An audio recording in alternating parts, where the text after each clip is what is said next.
My husband raised his glass and called our marriage the finest thing he had ever built, and I stood there smiling with his mistress's letter folded inside my evening bag.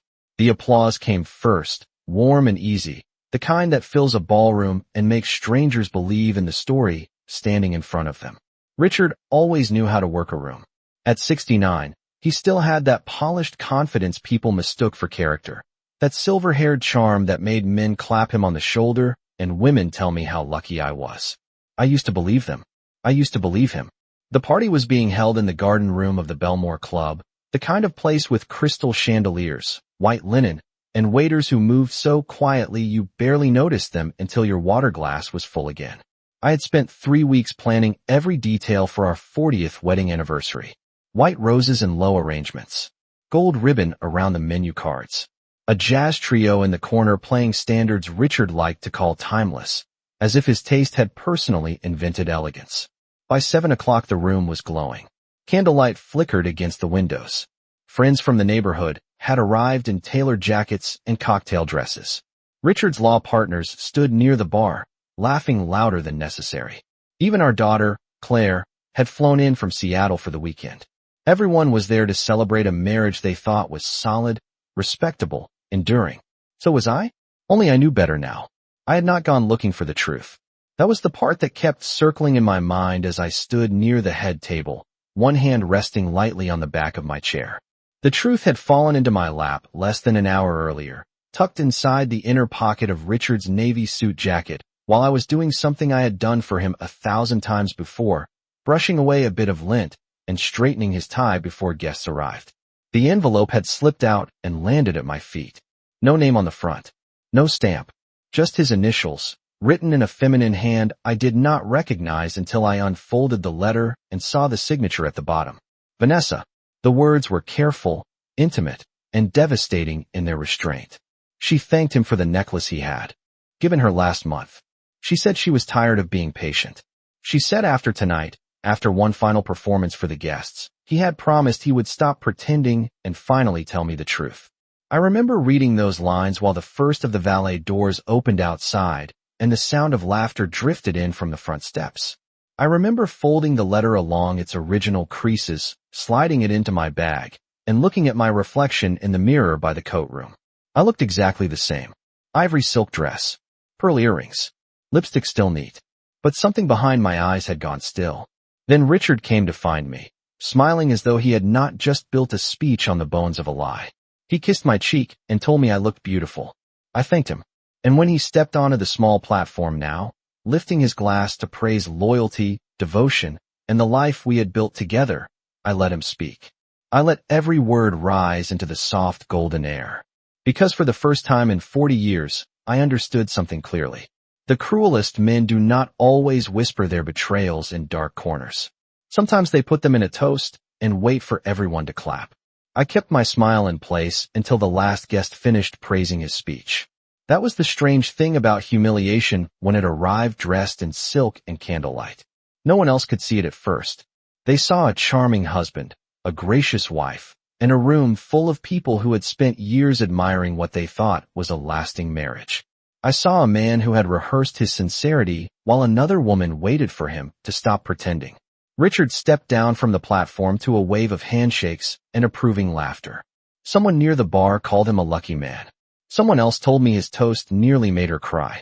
I thanked them both with the same calm voice I had used all evening, the same voice I had used when I welcomed people at the entrance and complimented their shoes and took their wrapped gifts with careful hands. My body seemed to know how to perform even when my heart had gone still. Claire appeared at my side with 2 glasses of champagne and a faint crease between her brows. She had my eyes and my patience. Though at 38 she still carried hope in a way I no longer did. She handed me a glass and studied my face for half a second longer than usual. "Are you all right?" she asked quietly. It was such a simple question that I nearly laughed. Not because it was funny, but because all evening I had been surrounded by people who were not asking what mattered. They were admiring the table settings, the flowers, the music, the speech. They were congratulating us on surviving 4 decades together as if time itself proved goodness. "I am fine," I said, and my voice sounded smooth enough to be believed. Claire did not look convinced. but she nodded and turned when one of Richard's partners called her over to meet his wife. I watched her walk away and felt a sudden ache so sharp it surprised me. Not for myself. For her. For the child who had grown up thinking marriage meant safety if you worked hard enough at it. A waiter passed with a tray of crab cakes, and I took one without tasting it. Across the room, Richard stood beside the fireplace, basking in the afterglow of his own performance.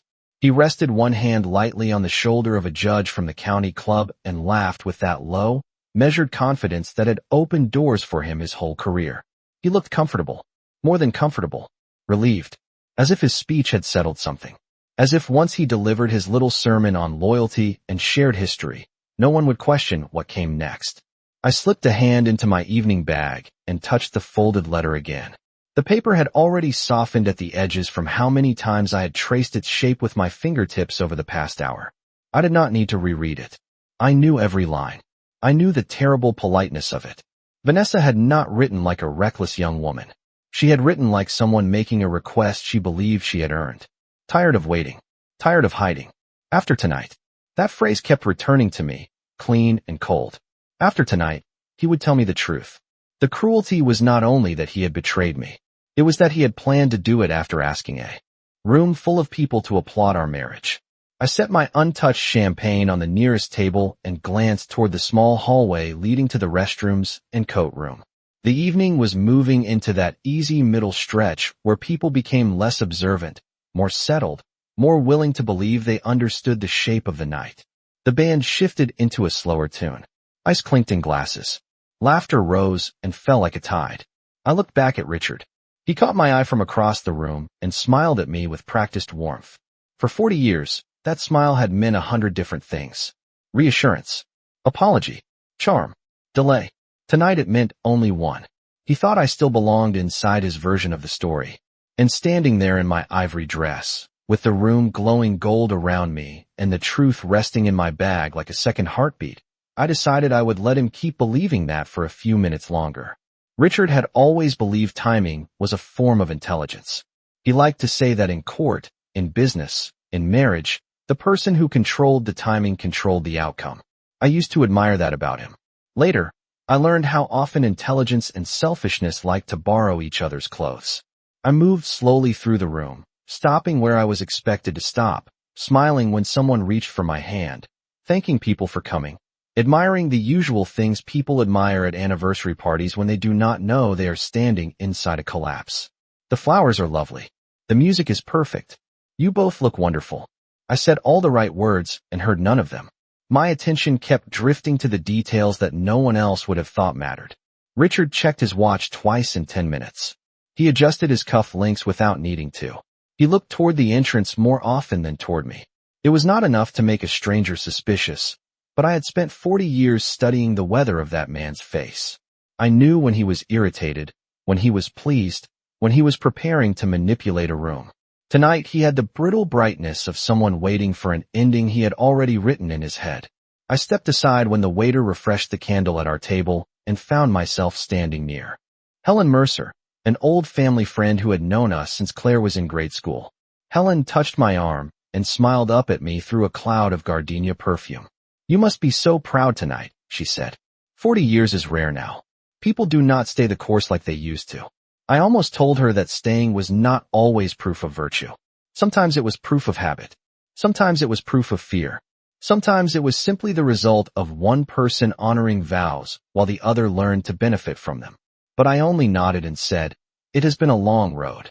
Helen laughed softly, taking that for modesty, and moved on to greet another guest. A long road. That was the phrase that lingered after she left. Because the truth was, I could feel the whole map of my marriage opening behind my eyes now, not in dramatic scenes, but in small moments that had once seemed too ordinary to examine. Richard taking late calls on the back porch with his voice lowered. Richard buying a new navy tie and saying he needed to keep up appearances for clients. Richard becoming strangely attentive after months of distance, bringing me coffee one morning, offering to make dinner the next, as though generosity could be used like fresh paint over rotting wood. At the time I had accepted it, because women of my generation were trained to be grateful for scraps if they were offered with a smile. We were taught to call that maturity. We were taught to smooth over what felt sharp. I reached for a linen napkin and pressed it lightly to my lips, though I had not taken a bite of anything. On the far side of the room, Claire was speaking with two women from Richard's firm, polite and poised in a deep green dress that made her look even more like the younger version of me I saw in old photographs. I wondered suddenly what she would remember about this night when she was my age. Would she remember the music first, or the silence that came after? Would she remember the look on my face, if there was one to remember at all? That question settled something in me. This was no longer only about my humiliation or his dishonesty. It was about the final example I was willing to set for my daughter. Not rage, not spectacle, but clarity. A woman could be wounded and still remain dignified. She could be deceived and still decide the terms of what happened next. Richard turned then and crossed the room toward me, smiling that easy public smile, one hand already reaching for mine before he was close enough to touch it. "Everyone is having a wonderful time," he said. "You outdid yourself." His voice was warm, appreciative, almost tender. The old version of me might have mistaken that for intimacy. This version heard only convenience. I looked up at him and saw, with a calm so complete it frightened me, that he had become a stranger wearing my husband's face. "I am glad it meets your expectations," I said. Something flickered in his expression. Just a flicker. Perhaps he heard the coolness in my tone. Perhaps he was too distracted to be sure. Either way, he smiled again and patted my hand as though I were still safely arranged inside his life, as though I were one more polished detail in an evening designed for his comfort. Then he moved on. I watched him go, slipped my fingers around the folded letter in my bag, and understood that the moment was getting close. The next 20 minutes passed in a kind of sharpened stillness. Everything around me continued as if the evening were unfolding exactly as planned. Glasses clinked. The trio eased from one standard into another. Dessert plates were set out on the long side table near the windows, each slice of almond cake topped with sugared berries and a curl of white chocolate I had chosen myself that morning. A woman in a silver dress laughed too loudly at something one of Richard's partners said. Two men compared golf scores near the bar. Somewhere behind me, someone was praising the club for its service. It was remarkable how ordinary people remained when they were standing at the edge of someone else's private disaster. I moved toward the dessert table because movement gave me something to do with my hands. The cake knife gleamed under the chandelier light, and beside it stood the small printed cards with our names and the date beneath them, as if memory could be arranged neatly with calligraphy and ribbon.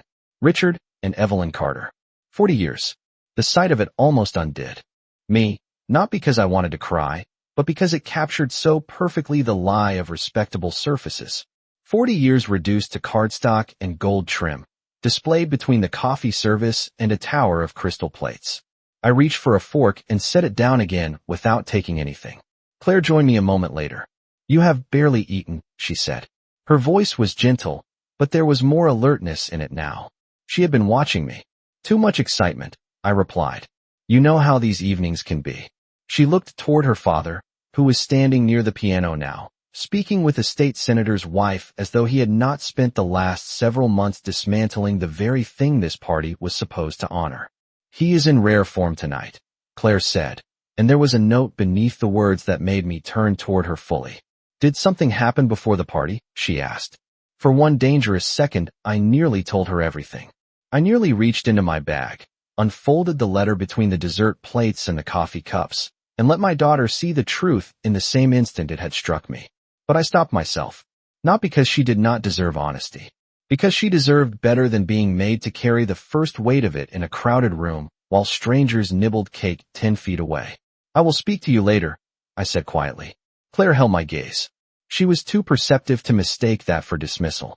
She gave a small nod, and I saw worry settle more deeply into her face. "All right," she said. "Later." She moved away then, but not far. Close enough to see me if I needed her. That, more than anything, steadied me. Across the room, Richard glanced at his watch again. Then, with a casualness so practiced it would have escaped anyone who was not looking for it, he stepped away from his conversation and disappeared down the short corridor near the coat room. I waited 3 seconds before following. The hallway was dimmer than the ballroom, lined with framed prints of sailing regattas and old Charleston streets, polished and tasteful in the way expensive places always are. Halfway down I slowed. Richard stood with his back partly turned to me, phone pressed low to his ear, voice barely above a whisper. I caught only fragments. Not now. A pause. I said after. Another pause, this one longer. Do not be dramatic, Vanessa. The name landed with a strange kind of mercy. Until then, part of me had still been balancing on the thin rail of disbelief, as though perhaps the letter had exaggerated something, or belonged to a chapter already closed, or meant less than it plainly said.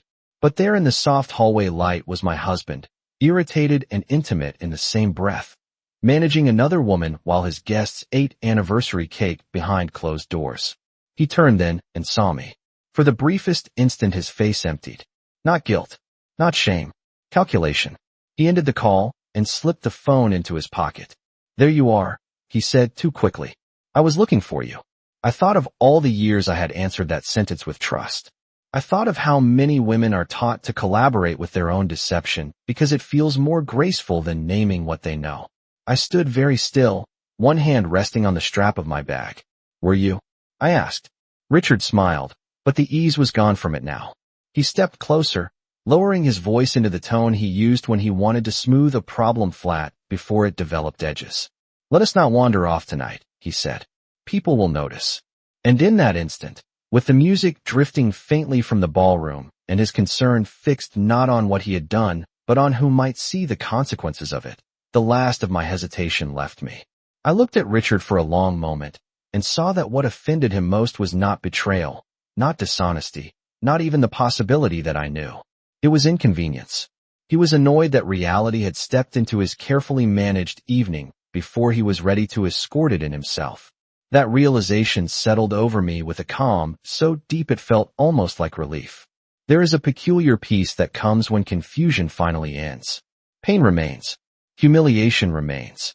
But confusion leaves, and with it goes the exhausting habit of making excuses for someone who has never earned them. I gave him a small, polite smile, the kind wives in country clubs have perfected over generations, and said, You should get back to your guests. For a second, he studied my face as if trying to locate the correct response inside it. He did not find one. Evelyn, he said more quietly, whatever you think this is, tonight is not the time. I almost admired the elegance of the sentence. Whatever you think this is. Not a denial. Not even a lie bold enough to stand on its own feet. Just a soft attempt to move the burden of proof back onto me, as though I had stumbled into an overreaction rather than into the truth.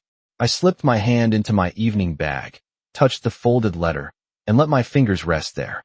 You are right, I said. Tonight is not the time for pretending.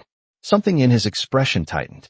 He opened his mouth, but before he could speak, the ballroom door swung open and one of the waiters stepped into the hallway. Mr. Carter, he said, they are ready for the cake presentation.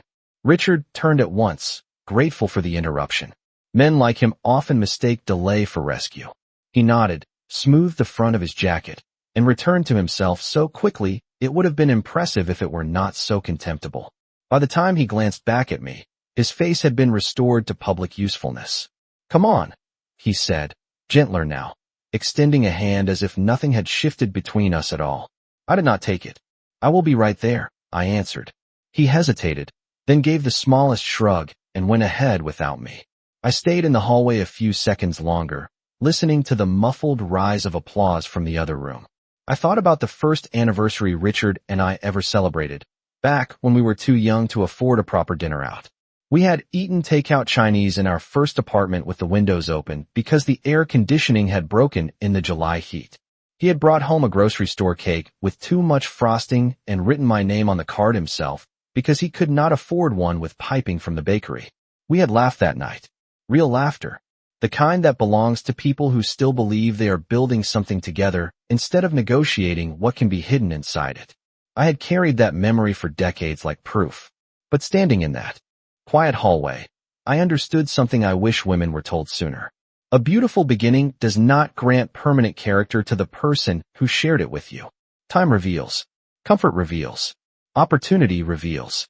Sometimes what you thought was history was only your loyalty stretching across someone else's convenience. I straightened the neckline of my dress, checked my lipstick in the dark reflection of a framed print, and walked back into the ballroom. The lights seemed brighter now. The room had gathered into a semicircle near the cake table, where Richard stood with one hand resting on the silver knife, smiling as cameras lifted and friends called out for us to stand closer together.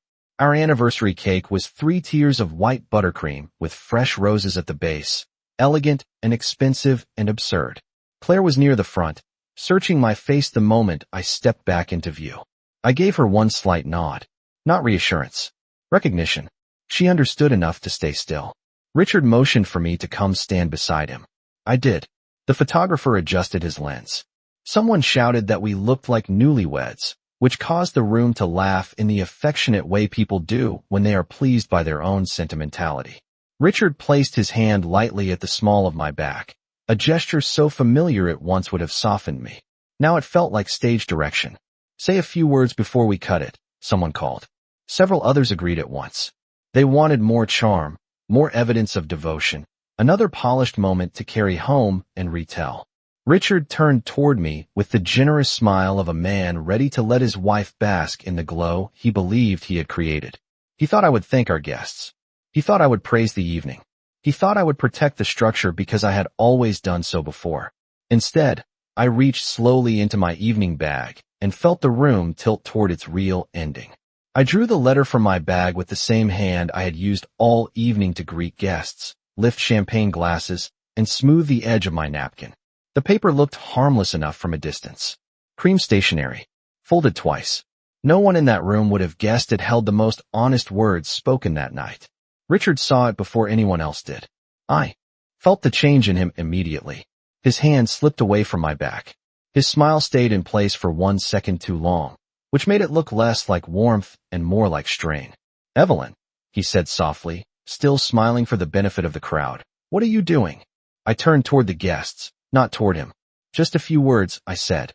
My voice carried better than I expected. Age had taken some things from me, but it had given me that. A room full of people grew still in a way that felt almost physical, as if the air itself had paused. Even the trio in the corner stopped playing. I looked around at faces I had known for years. Neighbors, colleagues, wives who had shared brunches with me, men who had shaken Richard's hand and called him honorable, people who had eaten our food and toasted our life. They were smiling still, but uncertainty had begun to move at the edges of it. "Thank you all for coming," I said. "I know many of you have known Richard and me for a very long time. Tonight was meant to celebrate 40 years of marriage." I let that sentence rest for a moment. Richard shifted beside me. I could feel him preparing to interrupt, calculating which version of charm or authority might still work. I opened the letter before he could speak. The sound of the paper unfolding seemed louder than it should have been. "A little while ago," I continued, "I found something that helped me understand this evening more clearly." Richard gave a low laugh then, too quick, too controlled. "Honey, this is not the place." He kept his tone gentle, almost amused, hoping to make me look confused rather than informed. I did not look at him. "You are right," I said. "This is not the place for lies. But it turns out it may be the place for truth." A murmur moved through the room and then vanished. Claire stood near the front, perfectly still, one hand pressed lightly against the stem of her wine glass. Her eyes were on me, not him. That gave me more strength than any speech ever could. I lowered my gaze to the page and read only what needed to be read. Not every line. Not every private humiliation. Just enough. "Thank you for the necklace last month. I am tired of waiting. After the party, after one final performance for your guests, you promised you would finally tell Evelyn the truth." No one moved. The silence that followed was deeper than any shouting could have been. I heard someone set down a fork. I heard the ice in a glass settle. Richard reached for my arm, not roughly, but urgently, his fingers tightening just enough to reveal fear. "That is enough," he said under his breath. I stepped away from his hand. "No," I answered, still calm. "It is exactly enough." He looked at the guests then, already trying to read the damage, already trying to decide whether denial, apology, or outrage would serve him best. It struck me that even now, standing in the ruin of his own making, he was still thinking like a man arranging furniture after a storm instead of asking why the roof came down. I folded the letter once more and held it lightly at my side. "You asked all of these people to applaud our marriage," I said. "What you meant was that you wanted witnesses for your performance." Richard opened his mouth, but there was nothing left in him that sounded respectable. I saw that before he did. And in that bright room, beneath the chandelier light and the flowers and the cake with our names written in sugar, the power shifted so completely that even the people who did not understand the full story could feel it. For a moment, no one seemed to know where to place their eyes. Some looked at Richard, waiting for the practiced correction, the polished legal voice that had carried him through boardrooms and courtrooms and charity dinners for most of his adult life. Some looked at me with the startled discomfort people wear when they realize they have been invited to celebrate something that never existed in the form they were promised. And some, mostly the women, lowered their eyes for half a second in that quiet, private way women do when they recognize another woman's humiliation without needing it explained. Richard recovered first, or tried to. He gave a small exhale through his nose and lifted his hand slightly. The gesture of a man forced to manage unnecessary drama. I think everyone can see this is a misunderstanding, he said. His tone was measured, almost patient, and I could hear the courtroom in it. He was already building a version of events in which he remained a reasonable one, and I became the emotional disruption. There are private matters that do not belong in a room like this. You brought private matters into this room when you turned our marriage into a performance, I said. I did not raise my voice. I did not need to. The room had gone so still that every word landed cleanly. Richard's jaw tightened. He glanced toward the far end of the ballroom, perhaps looking for an ally, perhaps calculating who among the guests still mattered most to him. That was when Helen Mercer, of all people, stepped forward from near the bar and set her drink down on a passing tray. Evelyn does not look confused to me, she said. Her voice was not loud, but it carried. Helen had known us for over 20 years. Long enough to remember Claire's piano recitals and Richard's first campaign donation dinner. Long enough to know the difference between temper and clarity. A few heads turned. Richard gave her a strained smile. Helen, I am sure we can all agree this is not the moment. It seems to me, she replied, that the moment arrived before the rest of us understood it. I did not expect gratitude to hit me the way it did. Not because I needed rescuing. That part was over. But because betrayal isolates so quickly that even one person refusing to look away feels like a door opening in a burning house. Claire moved then, coming to stand beside me without touching me, without asking permission, simply placing herself there in the space where my husband should have stood if he had deserved the title. Richard noticed at once. Claire, he said, softer now, trying a different angle. Your mother is upset. Claire looked at him in a way I had never seen before. Not with anger. Anger would have been warmer. This was disappointment stripped of illusion. She is composed, Claire said. That is what is making this so clear. A ripple passed through the guests then, not noise exactly, but a visible shift, as though the room had finally decided which version of reality it could no longer pretend to ignore. One of Richard's law partners cleared his throat and stared very hard at the cake table.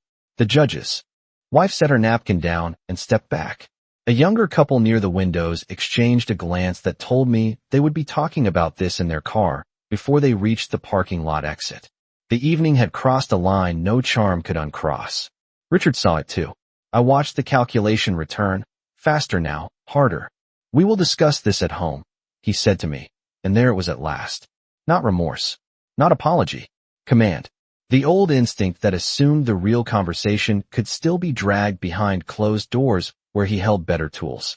I folded the letter carefully and placed it back in my bag. No, I said. We will not. He stared at me. I think that was the first moment he truly understood that the obedient version of me, the patient, smoothing, accommodating wife who had spent decades protecting his image even from his own carelessness, was gone. He had mistaken dignity for compliance for too many years. Around us, the candles still burned. The cake still waited to be cut. The band sat frozen in their corner with instruments resting quietly in their laps. Everything looked almost the same. And yet nothing in that room belonged to him anymore. Not the celebration, not the story, not even the silence. Richard had spent so many years being admired that he no longer understood what it felt like when admiration left a room. It does not leave loudly. It drains away. You see it first in the faces that stop trying to help you. In the people who suddenly become interested in their glasses, their plates, the arrangement of flowers on a nearby table. They do not defend you. They do not rush toward you. They simply stop lending you the benefit of their belief. That was what began happening to him now. I watched it settle over the ballroom in quiet layers. His law partners were no longer standing as close. The senator's wife had drifted toward the windows. A man who had laughed too hard at Richard's stories 20 minutes earlier now looked as if he regretted ever having found him impressive. Reputation, I realized, was more fragile than marriage. Richard must have realized it too, because his tone changed again. The patience dropped away. "This is enough," he said, not to me this time, but to the room, as though he could still declare an ending and have everyone obey it. "I think everyone should enjoy the rest of the evening and give us a moment." No one moved. That was the thing he was not prepared for. Silence can be endured. Stillness can be managed.